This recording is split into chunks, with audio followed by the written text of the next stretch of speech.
Hello बच्चों, my name is Kunal Kumar. So we are at education classes.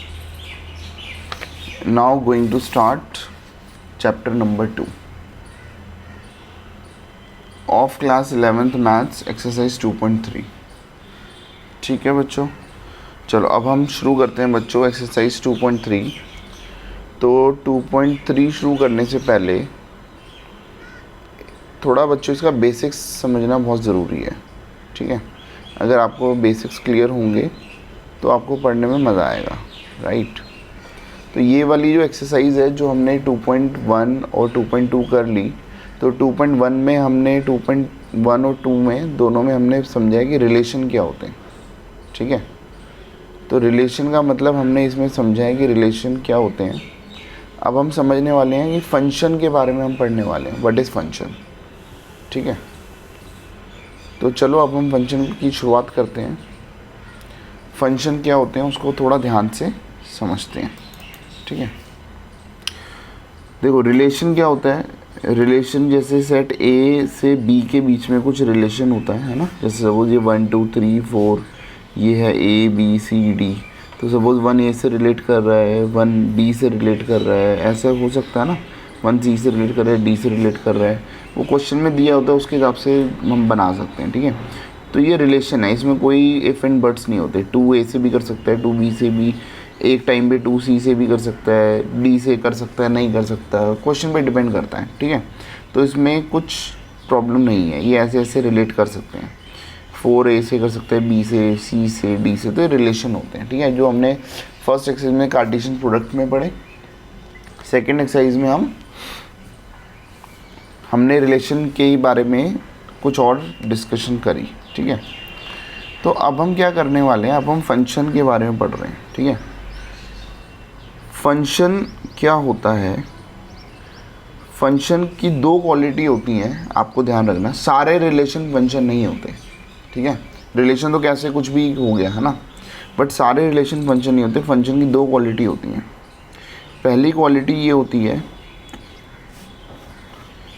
कि ए set में अगर ये डोमेन है ना भाई, पूरा जो सेट ए है उसके सारे एलिमेंट रिलेट करने चाहिए. पहली क्वालिटी, कोई भी इसमें से छूटना नहीं चाहिए. ठीक है, ये ध्यान से सुन लेना बच्चों. पहली क्वालिटी क्या होती है फंक्शन होने के लिए, कि जो सेट ए है ना, जो एक्स की वैल्यूज़ हैं सेट ए में, वो सारे के सारे रिलेट करने चाहिए बी के एलिमेंट से. ठीक है, सपोज इधर है ए बी सी डी है ना, तो सपोज 1 ए से रिलेट कर रहा है, 2 सी से कर रहा है, 3 बी से कर रहा है, 4 डी से कर रहा है. केवल इस डब्बे की बात बता रहा हूँ मैं कि ए वाले जो डब्बा है उसमें सारी वैल्यूज़ रिलेट करनी चाहिए, कोई छूटना नहीं चाहिए. ठीक है, चलो पहली क्वालिटी हो गई. दूसरी क्वालिटी क्या हो गई कि कभी भी आप इसको नोटिस करोगे, कभी भी सपोज ये 1 2 3 4 है और ये है ए बी सी डी, तो एक जैसे ये x वाली वैल्यूज़ है ना, बार बार मैं इसको मेंशन कर रहा हूँ. ठीक है, तो एक x 2 y से रिलेट नहीं कर सकता. अगर ये ऐसा कर रहा है तो it is not a function. ठीक है, पहली बात तो कोई भी छूटना नहीं चाहिए ए में. दूसरी क्वालिटी क्या होती है कि जो एक x है वो 2 y से रिलेट नहीं कर सकता. ठीक है, हाँ ये हो सकता है, ये ज़रूर हो सकता है. ठीक है, जैसे मैं दोबारा बता रहा हूँ, ये ए बी सी डी है ना, तो ये ज़रूर हो सकता है कि एक y 2 x से रिलेट कर रहा है ना, मतलब 1 भी a से रिलेट कर रहा है, 2 भी a से रिलेट कर रहा है. इसका मतलब ये x और ये x, ये 2 अलग अलग x हैं जो एक y से रिलेट कर रहे हैं. बट एक x 2 y से रिलेट, एक सेम x 2 y से रिलेट नहीं कर सकता. ठीक है, तो इसका मतलब अगर मैं इसमें रिलेशन अगर ऐसे देख रहा हूँ, ये रिलेशन है कि अगर सपोज 1 a है और 1 b है और बाकी आगे कोई भी रिलेशन सपोज दिया हुआ है 2 c है ना, फॉर एग्जांपल 3 d है ना, तो आपको ये देखना है ध्यान से कि 2 x सेम नहीं हो सकते. अगर 2 x पहले वाले एलिमेंट सेम हो गए तो it is not a function. हाँ, अगर आप रिलेशन में ऐसे देख रहे हो कि सपोज 1 a है और 2 a है, आगे कुछ भी है, तो आपको ये ध्यान में रखना है कि 2 y सेम हो सकते हैं, उससे हमें कोई प्रॉब्लम नहीं है. We do not have any problem. ठीक है, हमें क्या करना है, बस 2 x सेम नहीं होने चाहिए. और दूसरी क्वालिटी आपको पता ही है, 3 भी रिलेट करना चाहिए, 4 भी रिलेट करना चाहिए, तो वो होना चाहिए, ठीक है। तो फंक्शन के लिए मैंने आपको 2 बातें बताई। पहली बात क्या, मेरे साथ साथ बोलना है आपने कि जो पहला वाला डब्बा होता है एक्स की वैल्यूज़, वो सारे की सारी रिलेट कर रही हूँ। ऐसे दिया होता है ना रिलेशन के, ऐसे दिया होता है A to B, ठीक है। तो A में जितने भी एक्स हैं वो सब के सब रिलेट होने चाहिए, ठीक है। और एक एक्स की 2 वाई नहीं हो सकते, इस बात को हमें ध्यान में रखना है। 2 बातें हमें ध्यान रखनी है फंक्शन के लिए। अगर ये 2 बातें आपकी सेटिस्फाई हो जाती हैं कि सब रिलेट कर रहे हैं और 2 एक्स सेम नहीं है, तो इसका मतलब आपका फंक्शन है। It can be said a function, मतलब रिलेशन तो है ही, सारे रिलेशन होते हैं, बट उन रिलेशन को फंक्शन बोलेंगे जिसमें ये 2 डेफिनेशन या 2 कंडीशन सेटिस्फाई होती, ठीक है बच्चों। चलो अब हम क्या कर रहे हैं, हम कर रहे हैं बच्चों 2.3 एक्सरसाइज। ये बेसिक्स बताए थे मैंने कुछ, अब मैं आपको बता रहा हूँ क्वेश्चन नंबर 1, ठीक है। Which of the following are functions, ठीक है। सारे रिलेशन होते हैं बच्चों, रिलेशन के लिए कोई कंडीशन नहीं होती, तो सारे रिलेशन तो हैं ही, तो उन रिलेशन में से कौन कौन से फंक्शन है वो बताने, ठीक है। ये कह रहे हैं give reasons if it is a function, if it is a function. बेटा फंक्शन को मैं ना एफ एन से भी डिनोट कर दूंगा, तो आप ध्यान रखना, आप कंफ्यूज मत होना कि सर ने एफ एन क्या लिख दिया, ठीक है। If it is a function then determine its domain and range, ठीक है। तो ये फर्स्ट पार्ट है, देखो इसको, ये तो ऑलरेडी डिस्कस हो जाएगा। 2,1, 5,1, 8,1, 11,1, 14,1, 17,1, ठीक है। Second part 2,1, 4,2, 6,3, 8, 4, 10, 5, 12, 6, 14, 7. थर्ड 1, 3, 1, 5, 2, 5, ठीक है। अब बच्चों आप मुझे ये बताओ, ठीक है, आप मुझे ये बताओ क्या ये फंक्शन है। सर हमें 2 सेट तो दिए ही नहीं, आपने बोला था कि पहला सेट और दूसरा सेट, तो पहले सेट के सारे एलिमेंट रिलेट कर रहे हैं, वो हम कैसे बताएंगे। अगर आपको ऐसे नहीं दिया हुआ, राइट, तो इसका मतलब फर्स्ट कंडीशन को आप छोड़ दो, मतलब आप ये एज्यूम कर लो कि फर्स्ट कंडीशन सेटिस्फाइड है कि हाँ भी सारे एक्स रिलेट कर रहे हैं, ठीक है। क्योंकि हमें दिया ही नहीं हुआ, हमें ये दिया ही नहीं हुआ कि रिलेशन किसके बीच में है ना, तो तभी तो मैं देखता कि हाँ भी ए सेट के जितने भी एलिमेंट हैं क्या वो सारे इसके अंदर हैं या नहीं है। तो अगर नहीं दिया हो तो आप एज्यूम कर लो कि ये दिया हुआ, ठीक है। सेकेंड थिंग, अब आप ये देखो सेकेंड कंडीशन देखो, क्या 2 एक्स सेम है, 2, 5, 8, 11, 14, 17 नहीं है ना, तो इसका मतलब क्या ये फंक्शन है। हाँ सर ये फंक्शन है, ठीक है। फर्स्ट कंडीशन को चेक करने के लिए इसने मुझे सेट ही नहीं दी है, तो मैं एज्यूम कर लूँगा वो बाय डिफ़ॉल्ट सेटिस्फाइड है। सेकेंड कंडीशन मैंने ये देखा कि कोई भी 2 एक्स आगे वाली कोई भी 2 वैल्यू सेम नहीं है, then it is a function, ठीक है। ठीक है, अब आपने लिखना क्या है, अब आप लिख दो कि all the values of x, each value of x has unique value of y, ठीक है। So the relation is a function. अब डोमेन मैं ओरली बता रहा हूँ बच्चों, बताओ डोमेन क्या हो गया। अगर मैं इसका डोमेन लिखूँ, बताओ इसका डोमेन क्या हो गया।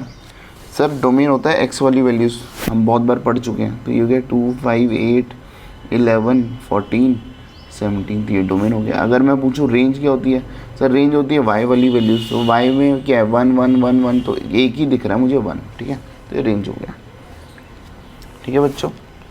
चलो इसको ऐसे हम करते हुए चलेंगे। अब सेकंड पॉइंट आप इधर देखो ध्यान से, सेकंड क्या है, ये फंक्शन है या नहीं है।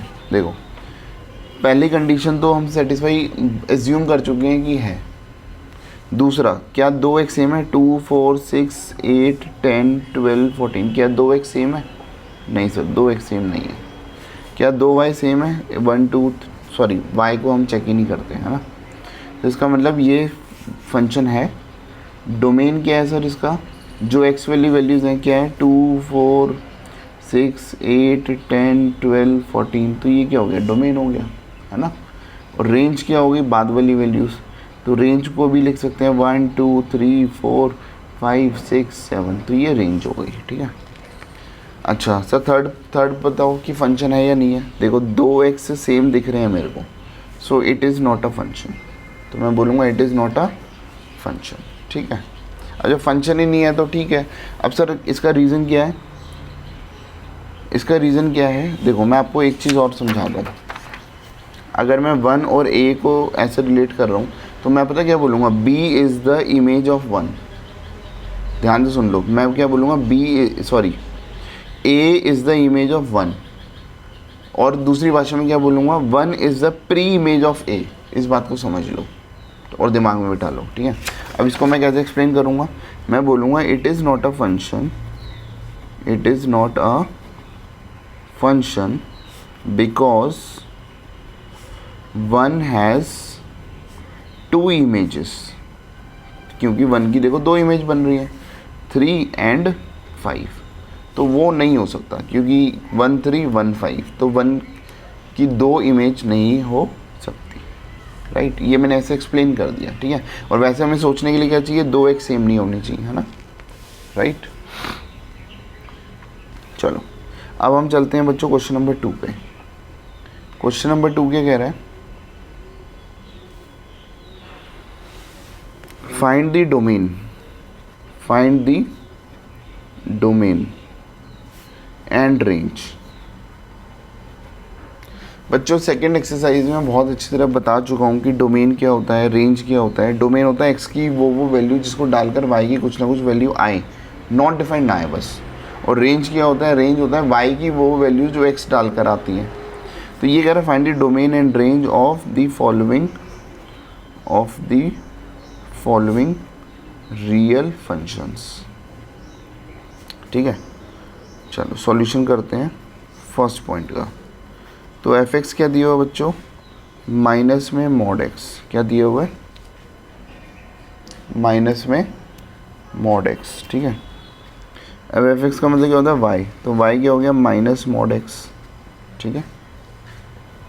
अब मुझे बताओ x की क्या क्या वैल्यू डालूं कि y की कुछ ना कुछ वैल्यू है और नॉट डिफाइंड ना है। बच्चों दो केस होते हैं जिसमें नॉट डिफाइंड आ सकता है। एक रूट के अंदर अगर नेगेटिव वैल्यू आ जाएगी तो वो हम उसको बोलते हैं कि भैया वो नॉट डिफाइंड है, वो रियल वैल्यू नहीं है, ठीक है। तो रूट के अंदर नेगेटिव वैल्यू नहीं होनी चाहिए।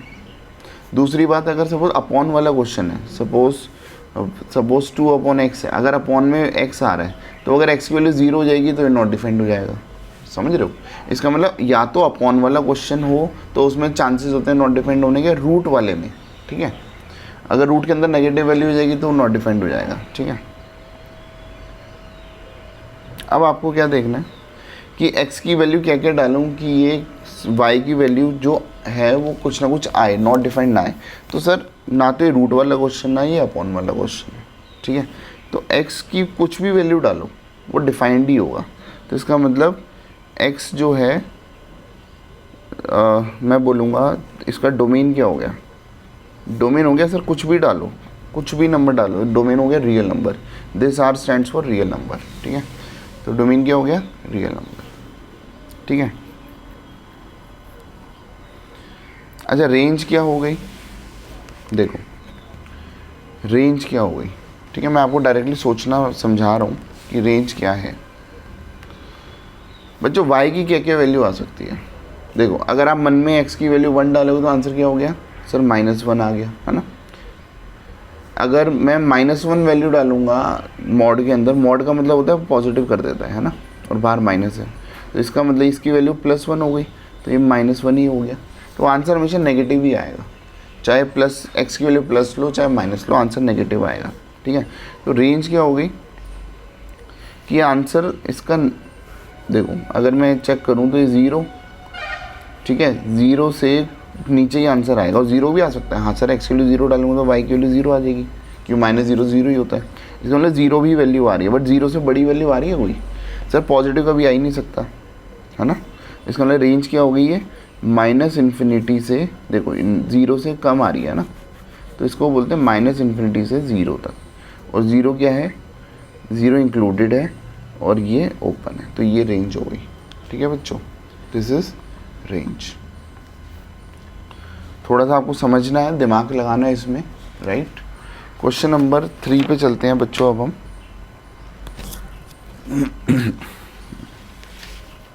क्वेश्चन नंबर 3 कहता है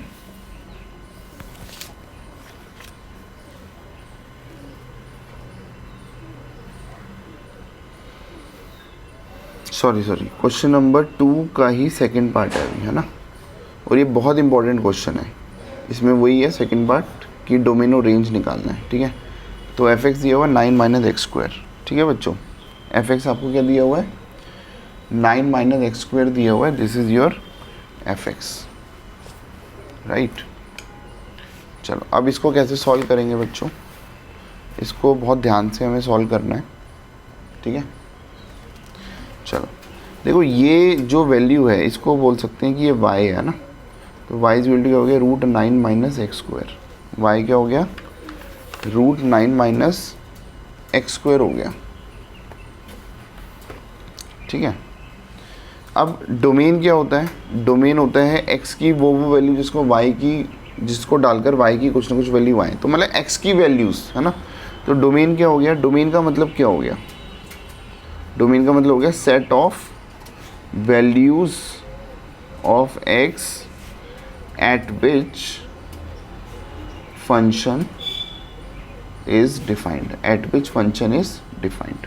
ठीक है बच्चों, तो देखो ये वाली वैल्यूज़ डिफाइंड कब होगी, जब रूट के अंदर वाली जो चीज़ है वो पॉजिटिव होनी चाहिए, है ना। इसका मतलब 9 minus x square should be greater than equal to 0, positive या 0 हो, है ना। ये बात समझ आ रही है बच्चों, 9 माइनस एक्स स्क्वायर क्या होना चाहिए, पॉजिटिव होना चाहिए। तो अगर मैं एक्स स्क्वायर को उधर ले जाता हूँ तो 9 is greater than equal to x square, तो इससे ये पता लग गया, दोनों साइड को इंटरचेंज करते हैं तो x square is less than equal to 9 हो गया नहीं। ठीक है, साइड को इंटरचेंज करते हैं, साइन भी चेंज होता है, आपको पता है।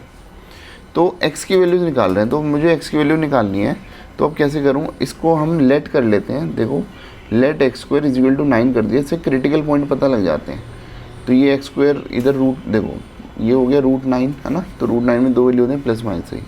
तो अगर मैं वैसे नंबर लाइन पे चेक कर रहा हूँ, सपोज ये -3 है, ये 3 है ना, इधर माइनस इन्फिनिटी है, इधर प्लस इन्फिनिटी। ठीक है, अब आप मुझे बताओ, आप सभी मुझे बताओ कि इससे क्या निकल के आता है कि सर x की वैल्यू अगर मैं इसके बीच में पुट करता हूँ, है ना, x की वैल्यू अगर इसके बीच में पुट करता हूँ, सपोज 0 पुट किया, है ना, तो क्या हो गया, इधर 0 पुट करूँगा तो क्या ये ट्रू होगा। हाँ सर x की वैल्यू 0, तो 0 का square is less than equal to 9, सही है, या तो 9 से छोटा हो या इक्वल हो, है ना।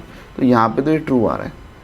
अगर मैं यहाँ पे कोई वैल्यू लेता हूँ, फॉर एग्जाम्पल -4 लेता हूँ, तो -4 का स्क्वायर क्या होता है, 16 होता है। सर क्या 16 is less than equal to 9 है, नो। तो ये वाली चीज़ें फॉल्स हो रही हैं। इस इंटरवल पे कुछ भी पुट कर लो, है ना। अच्छा यहाँ पे अगर पुट करो, सपोज यहाँ पे 4 पुट करो, तो वो भी स्क्वायर 16, है ना, 4 का स्क्वायर 16 हो गया, वो भी फॉल्स हो रहा है। इसका मतलब मेरे ये कंडीशन कब सेटिस्फाई हो रही है, जब आंसर -3 से 3 के बीच में। क्या 3 पे ट्रू है, हाँ सर 3 पे ट्रू है। 3 का स्क्वायर क्या होता है 9, तो 9 के इक्वल आ रहा है ना, इक्वल टू भी दिया हुआ है। ऐसे -3 पुट करेंगे तो वो भी इक्वल टू में आ रहा है। तो इसका मतलब मेरा जो इस कंडीशन के हिसाब से आंसर आ रहा है वो ये कह रहा है कि x की वैल्यू जो है वो या तो -3 हो या -3 से बड़ी हो, या 3 हो 3 से छोटी हो। ठीक है, तो इसमें डोमेन क्या हो गया, हम ये बता सकते हैं कि व्हाट इज़ द डोमेन। तो डोमेन हो गया -3 से 3 के बीच में, है ना, क्योंकि x की वैल्यू ये डाल सकता हूँ, तो ये मेरा डोमेन आ गया। ठीक है बच्चों, अब हम क्या करते हैं बच्चों, अब हम रेंज निकाल रहे हैं। Now we are trying to find the range. Range का मतलब क्या होता है, सर y की वो वैल्यूज़ जो x डालकर आती है ना, तो मतलब रेंज क्या हो गया, set of values of y, set of values of y। तो दिस इज़ माई रेंज। तो बताओ y की वैल्यू क्या होगी, y is equal to root 9 minus x square. बोलो y क्या हो गया, रूट 9 माइनस एक्स स्क्वायर। अब y square, squaring both side किया तो ये हो गया 9 माइनस एक्स स्क्वायर, ठीक है। अब इसमें से एक्स स्क्वायर की वैल्यू निकालते हैं, है ना।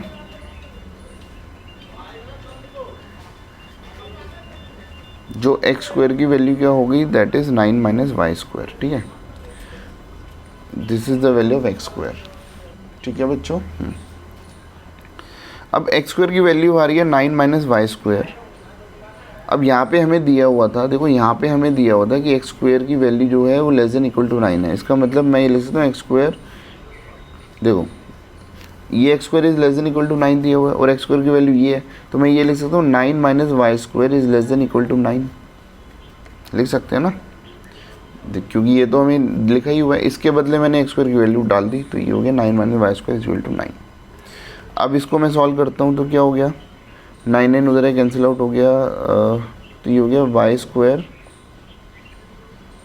देखो वाई स्क्वायर को इधर ले जाओ, इधर 0 हो गया, है ना, तो ये हो गया 0, है ना। तो इसको क्या लिख सकते हैं, इसको क्या लिख सकते हैं, y square is greater than equal to 0। अगर y square is greater than equal to 0, इसका मतलब y should be greater than equal to 0, है ना। अगर किसी का square greater than equal to 0 इसका मतलब स्क्वायर उधर आके रूट 0 हो गया, तो इसका मतलब y is greater than equal to 0 हो गया, ठीक है।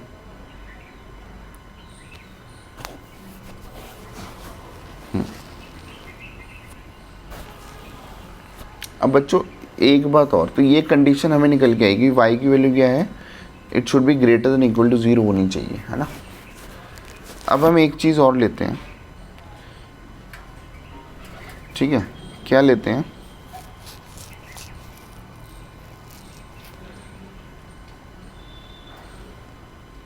ये वाली कंडीशन,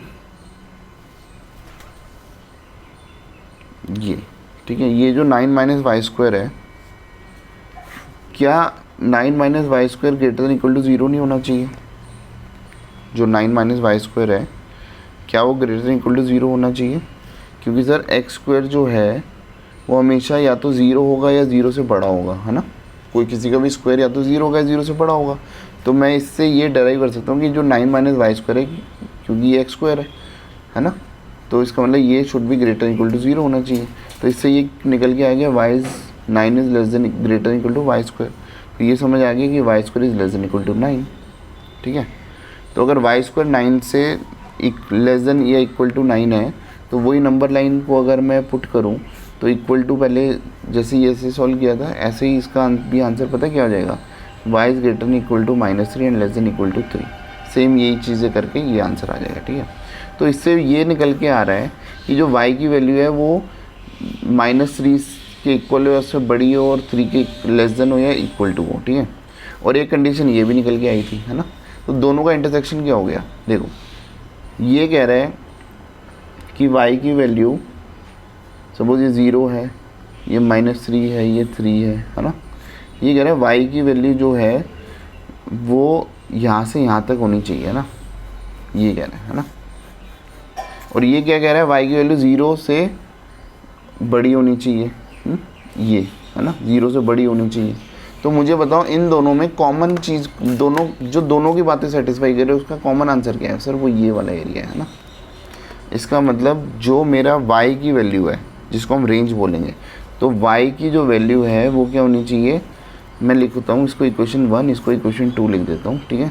तो लिखता हूँ फ्रॉम इक्वेशन 1 एंड 2, ठीक है, टेकिंग इंटरसेक्शन, टेकिंग कॉमन, क्योंकि दोनों बातें सेटिस्फाई होनी चाहिए ना। तो मेरा आंसर पता है क्या आ रहा है, y की value greater than equal to 0 है and less than equal to 3 है, ठीक है। तो व्हाट इज़ रेंज बच्चों, तो रेंज यही होगी 0 से 3 तक, ठीक है, ये आपकी रेंज है, ठीक है। This is the proper method to solve this answer, ठीक है। चलो, मतलब x की वैल्यू मैं -3 से 3 डाल सकता हूँ, और अगर मैं -3 से 3 वैल्यू डालूंगा तो y की वैल्यू 0 से 3 के बीच में आएगी, इसका मतलब ये है, ठीक है। चलो अब हम चलते हैं नेक्स्ट क्वेश्चन पे। तो ये था हमारा क्वेश्चन नंबर 2 हमने कर लिया, जो कि बहुत इंपॉर्टेंट क्वेश्चन है आपके एग्जामिनेशन पॉइंट ऑफ व्यू से, ठीक है। अब हम चलते हैं क्वेश्चन नंबर 3 पे। ठीक है बच्चों। क्वेश्चन नंबर 3 कहता है a function f is defined by f x is equal to 2x minus 5। फिर कह रहा है write down the values of first point f0, second point f7, third point f minus 3। तो कुछ भी नहीं है बच्चों, देखो f(x) क्या दिया हुआ है 2x माइनस 5। अब मुझे f0 निकालना है, मतलब x के बदले 0 डाल दो, जहाँ जहाँ x है वहाँ 0 डाल दो। तो ये हो गया 2 इंटू 0 माइनस 5। तो आंसर क्या हो गया सर, ये -5 हो गया। ठीक है, अगर मुझे f7 निकालना है तो क्या करेंगे, x के बदले 7 डाल दो, जहाँ जहाँ x है वहाँ 7 डाल दो। 2 इंटू 7 माइनस 5 तो हो गया 14 माइनस 9। ठीक है, तो ये 5 आंसर आ गया। ठीक है बच्चों, ये बातें क्लियर है। सॉरी 14 माइनस 5 तो ये 9 आया। ठीक है, और ये f माइनस 3, इसका मतलब x के बदले -3 डालेंगे तो 2 इंटू -3 और ये -5 तो ये हो गया -6 माइनस 5 तो -11 इज योर आंसर। ठीक है, this is question number 3 right. बहुत ईजी था, इसमें तो कुछ था ही नहीं। अब चलते हैं बच्चों क्वेश्चन नंबर 4 पे। ठीक है, क्वेश्चन 4 भी बहुत ईजी है, इसको मैं यहीं लिख दूँ, चलो मैं यहीं आपको बता देता हूँ। ठीक है, क्वेश्चन 4 कह रहे टी सी है ना, ये फंक्शन है, हम f से बोल रहे हैं, t से बोल रहे हैं, कुछ भी। T C is 9c/5 + 32। तो ये कह रहा है t0 निकालो, बताओ t0 क्या होगा। भाई c के बदले 0 डाल दो, है ना। तो ये हो गया 9 इंटू 0/5 + 32, है ना। तो बताओ इसका आंसर क्या हो गया, इसका आंसर 32 हो गया। अब ये सेकंड पार्ट क्या कह रहा था सर, t28 निकालो। अब बच्चे खुद ही निकाल लो, है ना। चलो मैं बता देता हूँ, 9 सी के बदले 28 डाल दो, 9 इंटू 28/5 + 32। आप इसको सॉल्व करो, सॉल्व करके जो भी आंसर आ रहा है मैं डायरेक्टली आंसर लिख देता हूँ। ठीक है, थर्ड पॉइंट। ठीक है, टी आपको निकालना है t -10, है ना। तो सी के बदले -10 डाल दो, तो 9 इंटू -10/5 + 32 तो ये हो गया -90/5 + 32। ठीक है, तो सॉल्व करो, -18 + 32 is 14। This is your answer. ठीक है, is that clear guys, clear है ये बातें। चलो फिर फोर्थ पॉइंट भी है इसका बच्चों, फोर्थ भी इसको डिस्कस कर लेते हैं। कह रहा है find the value of c when tc is 212, है ना। देखो व्हेन tc इज 212, मुझे ये बताओ बच्चों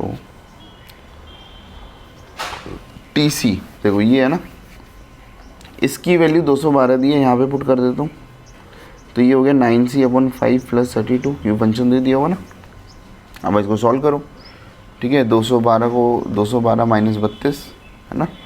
212 - 32 इज इक्वल टू 9c/5। तो अगर मैं इसको सॉल्व करता हूँ कितना हो गया सर, ये 180 हो गया, इज इक्वल टू 9c/5। 5 को तो मल्टीप्लाई में, 9 को डिवाइड में ले जाओ, तो c की वैल्यू सिंपल आ गई आपकी 100। ठीक है, तो इसमें भी कुछ बात नहीं थी। ठीक है, तो we have done question number 3। So now let us start with question number 4। 3 किया था, 4 किया था,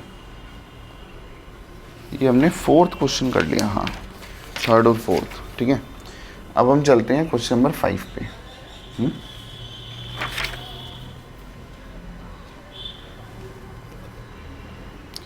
कह रहे find the range of each of the following functions. Find the range of each of the following functions. ठीक है, solution first part का करते हैं। f(x) दिया हुआ है 2 - 3x where x is greater than belongs to r and x is greater than 0 दिया हुआ है। ठीक है बच्चों, देखो इसको सॉल्व करने का रेंज और डोमेन क्या होता है। डोमेन तो आपको पता लगाना ही नहीं है, डोमेन तो यही दिया हुआ है कि ये रियल नंबर है, डोमेन है ना। x की जितनी वैल्यू होती है वो रियल नंबर ऑफ डोमेन। ठीक है, दिया हुआ है। रेंज क्या है, देखो आपको ये दिया हुआ है, इसको लेके ही चलते हैं। x इज ग्रेटर देन 0 दिया हुआ है। अब देखो मुझे ये फंक्शन बनाना है, क्योंकि ये मेरी y है ना, यही मेरा y होता है। तो आपको पता है रेंज का मतलब वाई की वैल्यूज़। तो पहले मैं दोनों तरफ 3 से मल्टीप्लाई कर देता हूँ, ठीक है। तो ये हो गया 3x इज़ ग्रेटर देन 0, है ना, क्योंकि इन इक्वेशन में अगर हम प्रॉपर तरीके से करें तो ऐसे ही करते हैं, ठीक है। अब दोनों तरफ माइनस से मल्टीप्लाई किया, और जैसे ही आपको पता है बच्चों माइनस से मल्टीप्लाई करते हैं तो दोनों तरफ तो ये साइन चेंज हो जाता है ना। और इधर माइनस से मल्टीप्लाई किया तो माइनस 0 का 0 ही रहा, क्लियर है ना। अच्छा, अब मुझे दोनों तरफ 2 ऐड करना है, तो इधर 2 ऐड कर देता हूँ, इधर भी 2 ऐड कर देता हूँ, तो कोई प्रॉब्लम नहीं है। तो ये हो गया 2 - 3x इज़ लेस देन 2, है ना, क्योंकि माइनस में आपको पता है वो 3 केसेस में से आ गया जिसमें इनइक्वालिटी का साइन चेंज होता है। तो 2 - 3x इज़ लेस देन 2 हो गया, ठीक है। तो ये 2 - 3x क्या है सर, ये fx है, तो ये fx है, fx मतलब y, तो ये y की वैल्यू आ गई ना। तो y की वैल्यू क्या है, 2 से लेस। अब 2 से लेस कितना सर, कहीं तक, कहीं सर -∞। तो आंसर हो गया -∞ से 2। ये तो हमेशा ओपन होता है, ये तो हमेशा ओपन होता है, और ये ओपन है, हाँ सर ये भी ओपन है, ठीक है। क्लियर है बातें, ठीक है। क्वेश्चन 5 का हमने किया फर्स्ट पार्ट। अब चलते हैं बच्चों सेकंड पार्ट पे। सेकंड पार्ट क्या कह रहा है, सेकंड पार्ट कह रहा है fx क्या दिया हुआ है, x² + 2। तो देखो x² हमेशा ग्रेटर देन इक्वल टू 0 होगा, और यहाँ पे दिया हुआ x बिलोंग्स टू r है, ठीक है। वही सेम करना है, रेंज निकालनी है। तो मैं पिछले क्वेश्चन में तो x इज ग्रेटर देन 0 दिया, तो वहाँ से लेके चल रहा था। यहाँ पे क्या करेंगे, x² जो होगा, किसी का भी स्क्वायर कभी भी 0 से बड़ा होगा या 0 के इक्वल होगा, है ना, नेगेटिव नहीं हो सकता ना। तो हमने इस कंडीशन को ले लिया, दोनों तरफ 2 ऐड कर दिया, ठीक है, क्लियर है ना। तो बताओ ये क्या हो गया सर, ये फंक्शन ही तो बन गया। तो ये फंक्शन है ग्रेटर इक्वल टू, फंक्शन मतलब y की वैल्यू क्या है, ग्रेटर इक्वल टू 2। कहाँ से कहाँ तक बोलो, कहाँ से कहाँ तक, तो इसका मतलब 2 से इन्फिनिटी तक। 2 इंक्लूड है, हाँ सर इंक्लूड है। इन्फिनिटी कभी इंक्लूड होता है सर, इन्फिनिटी कभी इंक्लूड नहीं होता, ठीक है। चलो अब हम थर्ड पार्ट पे चलते हैं। तो ये तो बहुत इजी पार्ट है बच्चों। fx की दिया हुआ x where x belongs to r, ये y है, y is equal to x। अगर मैं x की वैल्यू 1 डालूंगा, y की वैल्यू x की वैल्यू r डालूंगा, तो y की वैल्यू भी तो r आएगी, है ना। तो इसका मतलब y की वैल्यू क्या है, रेंज, है ना। What is range, range is r, ठीक है। r मीन्स रियल नंबर, ठीक है। तो बच्चों we have done this exercise, ठीक है। कौन सी एक्सरसाइज हमने कर ली, हमने थर्ड एक्सरसाइज कर ली। Now in the next video we will start with exercise miscellaneous exercise of this chapter, ठीक है बच्चों। थैंक यू सो मच बच्चों। एक चीज़ और बता दूं, if you want to become topper in math please do join education classes. My phone number is 9871518388। ये भी नंबर है और वो भी नंबर है, ठीक है, और नंबर डिस्क्रिप्शन पे भी दिया हुआ है। Thank you so much.